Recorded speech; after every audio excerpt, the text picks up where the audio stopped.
Hey everyone, welcome back to another video. So the last episode we took the Mark IV to the dyno, and today we are doing yet another transmission pan pull and transmission service. So when I left the dyno, the trans brake started not working. So for those of you that don't know, a transmission like this, you need to be able to utilize and actuate the trans brake to make the car go in reverse. So since that wasn't working, we had to push the car backwards, and it was not the end of the world right then and there, but for the long term, it's a problem that needs to be solved. So this has an internal trans brake solenoid, which is this guy right here. And in a little bit of off-camera testing that I did, the trigger wire, which is this guy right here, I had 12 volts at the end of the trigger wire, and that was being given, or that was being dispersed at the end of the wire from the switch up in the car. So if I have 12 volts here, then that means the switch and everything prior to the little connector, which is this guy up in here, if you guys can see it, everything there is working. But so there has to be something on the inside of here, whether it be the solenoid itself or a simple wiring issue, that is the culprit for the trans brake not working. So obviously with it being internal, I needed to drop the pan, drain everything, so on and so forth. And now we are at the position, or at the point, where I'm just letting a little bit of residual fluid drain off, and then I can get to actually doing some diagnosis and figuring out what the issue is. All right, so what I have set up here is a simple test rig. So I have my lab power source over here. I have it set to 14 volts currently, and I have this old nitrous purge solenoid right here just to test to make sure that everything is working. So if I am quiet when I touch the negative lead of the power source to the outstanding wire of the purge solenoid, it will click and we can hear that happen. So hopefully you guys can hear this.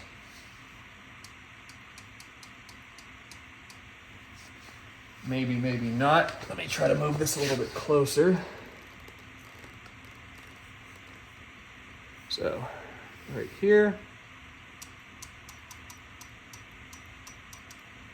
So you can hear that the purge solenoid is actuating, it's doing its thing.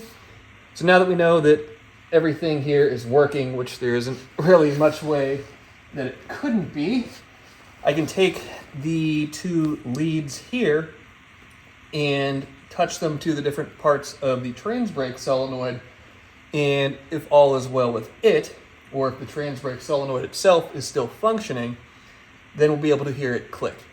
All right, let's see if this trans brake solenoid is going to click. So I can see the ground right there. Always get ATF in your beard. And if I touch this, we have a dead trans brake solenoid, it seems. Sweet. Just for giggles, I have the solenoid pulled out here and connected back up to my power source, and we can see that we're not getting anything. You can see that it's consuming all of the voltage, but solenoid is not doing its thing. Just because I'm curious. Yeah, if we invert the wires, nothing happens there. So that solenoid gave up the ghost. Now, it would make sense why this thing did die. You guys remember, or if you saw in the dyno video, on the one pull, it let out a big boom and a big fireball. And that, more than likely, just the shock wave going through, is what ended the life of our poor little solenoid here. So, not the end of the world. I just need to track down another one of these, put it back in place, and I still have the carbon fender and the fender exit exhaust that kind of are a comprehensive package between the two of them. And before the next dyno session, I'll swap all that stuff on. So that way, if and when we do shoot a big fireball and a big explosion out again, isn't directed at components that have proven to be a little bit more sensitive than I initially thought. Well, I talked to Steve over at Extreme Automatics, and he got me sorted out with this transbrake solenoid. So evidently on these wires, there is a coating on them. So if you can see how this is a darker color wire here, as opposed to this down here, it's because I stripped that bit of coating off. So now, if I apply power and ground to the solenoid with this DeWalt battery here, we have a happy transbrake solenoid. So the lab power source wasn't able to provide the amperage that I needed to make this all work, but the DeWalt battery is powerful enough, and it's 20 volts of DeWalt Fury, and that made it click. That means everything is working, and all that it was just a little bit of coating on the wire, or presumably just a little bit of coating on the wire that was causing the issue.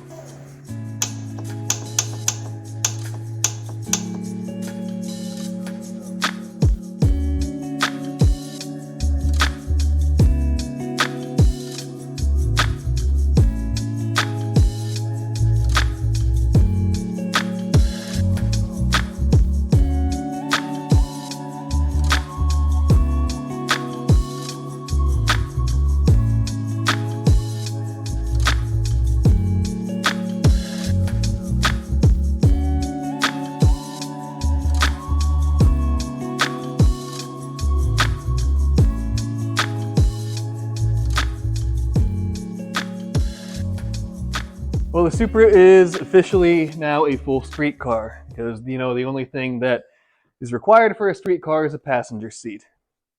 But all jokes aside, the passenger seat is in the car now, and I tried my best to mimic the same angle and placement as the driver's seat. And me, with my 6'2" stature, I can fit in here reasonably comfortably.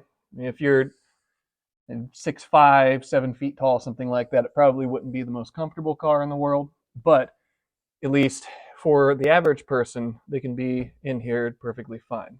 So I still need to come in and put the harness on this side, and I'm going to swap out the green harness for another black one that I have here, just so it's a little bit more subtle, but I am very happy with the way that this came out.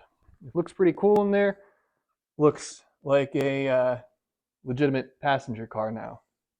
So aside from the harnesses, this is all done, and I guess I'll show you guys the mounts and how I went about doing this. If you guys can see, maybe not, on the front side here, we have just two little brackets that go through this tube right here, and they nut and bolt in place.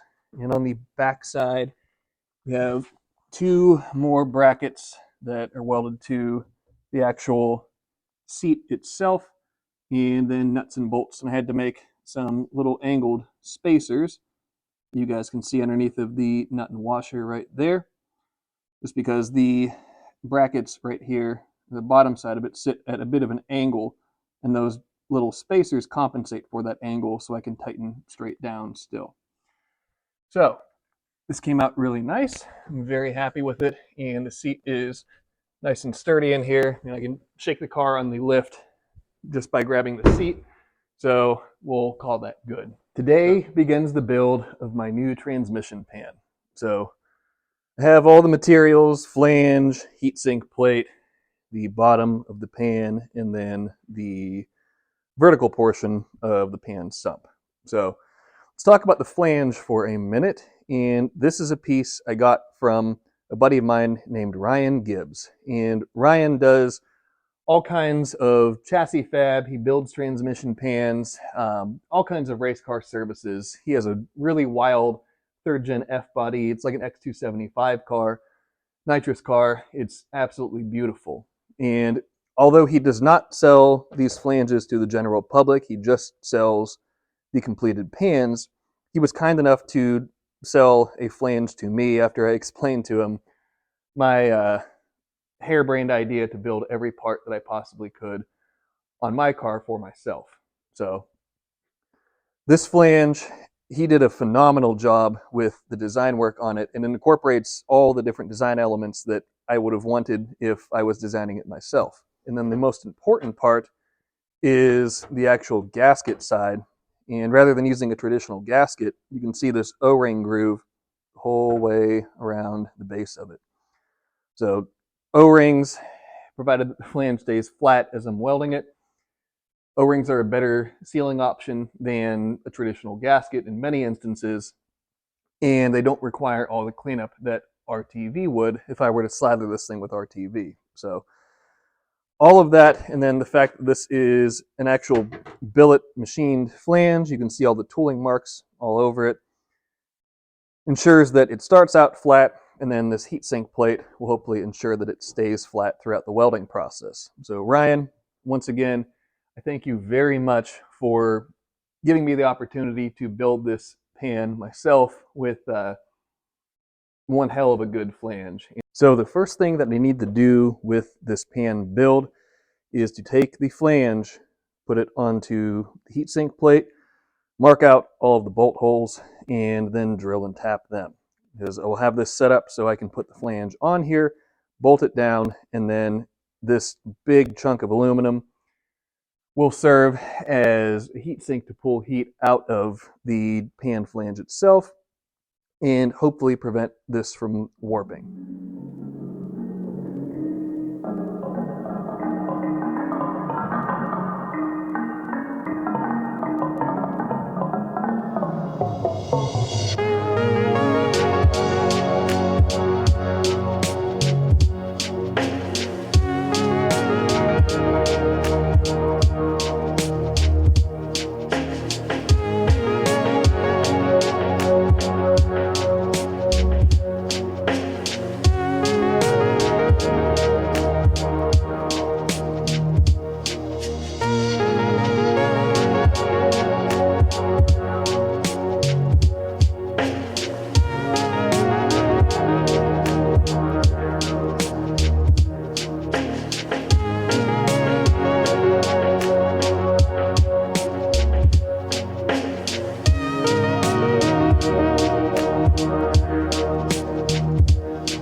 Days like today make me very thankful for my water-cooled TIG torch.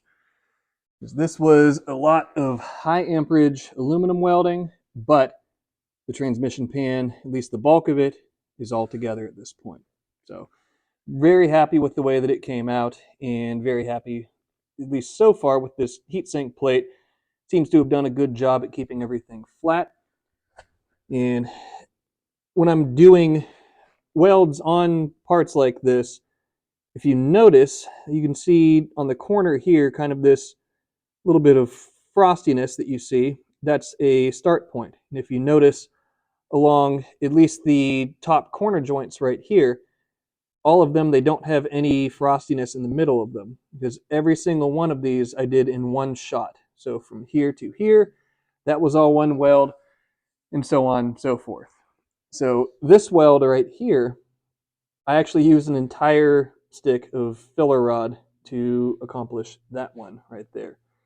And the rest of them, I went through a pretty decent amount of filler, but the pan is all one piece at this point, and once it cools down, I can pull it off of the fixture plate and start figuring out at least where the drain bung is going to go, and then I'll have to go and get the remaining outstanding bungs to actually finish this pan the whole way.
just like that, with the addition of a few bungs, the transmission pan is now completed and ready for paint. So we have 1 and 2 number 12 ORB bungs. Those will be for an external transmission cooler if I ever decide to put one on here. We have this 3/8 NPT bung right here that is for a trans temperature sensor. And then back here, we have my little homemade bung for the actual drain plug for the transmission. And you can see the little magnetic tail sticking out of it right there. So this thing came out very nicely, and although we aren't going to install it in this episode, as I still need to paint it and need to come in and do some final cleanup, as you can see some little aluminum fragments there. It's done now for the most part, and I'm very excited with the end product, and I'm very happy that I have yet another part that I built with my own two hands that will be going on the car. So with 3 additional projects knocked out on this thing in the form of the passenger seat, fixing the trans brake, and now building the new transmission pan, that's going to be the end of this episode. So thank you guys, as always, for tuning in, for watching simple builds like this transmission pan, for watching all the other crazy stuff with it, for coming to the dyno with me, for coming along on this entire journey with me. It really makes me happy that you guys take time out of your day to come along with me as I play around with cars and get to act like a big kid. And hopefully you guys are still getting some entertainment and value out of it, because I know that I certainly am. So from the bottom of my heart, I thank you guys very much, and I look forward to producing more of these videos as time marches on. But without droning on anymore, let's go ahead and wrap this one up. So, as always, be sure to subscribe, leave a like, leave a comment, and I'll see you guys in the next episode.